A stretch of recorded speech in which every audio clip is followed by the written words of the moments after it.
మకర రాశి వారికి వచ్చినట్లయితే ఈ వారం మీరు ప్రయత్నం ఎన్ని చేసినా సరే అండి, మకర రాశిలోని వారికి ఈ వారం మీరు ప్రయత్నాలు చేస్తుంటారు వ్యాపార అభివృద్ధి కోసం, ఉద్యోగాభివృద్ధి కోసం. ఒక ప్రభుత్వ ఉద్యోగులు తప్ప, ప్రభుత్వంలో ఉద్యోగం అంటే ఇది వరకు ఉద్యోగం ఆర్డర్ రాలేదనో, పలానా చోటికి బదిలీ రాలేదనో, అట్లాగే కోరుకున్న పోస్టింగ్ లేదనో, సాఫ్ట్వేర్ ఎంప్లాయీస్ కానీ వీళ్ళు కోరుకున్న ప్రభుత్వ ఉద్యోగులలో కూడా సాఫ్ట్వేర్ అండి, అంటే ప్రభుత్వంలో కూడా వీళ్ళు గవర్నమెంట్కి సంబంధించినటువంటి కంప్యూటర్ ఆపరేటర్గా ఉన్నటువంటి వాళ్ళకి ఈ వారం వాళ్ళకి కొంత యోగం ఉంటుంది. మిగతా వాళ్ళందరికీ కూడా అండి ప్రయత్నం మీరు ఎంత చేసినా, ఉత్తరాషాఢ నక్షత్రం వారు కానీ, అలాగే ఒక శ్రవణం కానీ, ధనిష్ట కానీ, ఈ 3 నక్షత్రాల వారికి ఈ వారం ఏమవుతుందంటే యోగాలు ఎంత ఉన్నాయో వాటిని తస్కరించేంత అవయోగాలు కూడా ఈ వారం ఉన్నాయి. కాబట్టి జాగరూకతగా కనుక మలిగినట్లయితే,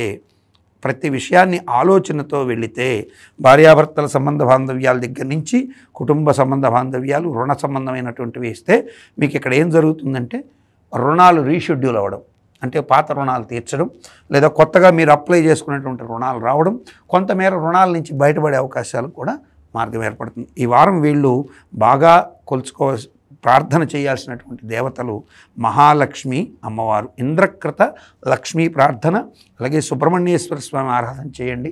నిస్సంశయంగా మీకు సకల శుభాలు ఖచ్చితంగా కలుగుతాయి. భగవంతుడు ఇచ్చినటువంటి ప్రేరణతో మీకు చెప్పడం జరుగుతుంది. కాబట్టి మీరు నా మాట మీద విశ్వాసంతో, భగవంతుని మీద నమ్మకంతో మీరు ఖచ్చితంగా ప్రయత్నం చేయండి. అన్ని విధాల శుభాన్ని పొందండి. శుభమస్తు. సర్వమంగళాభివృద్ధి.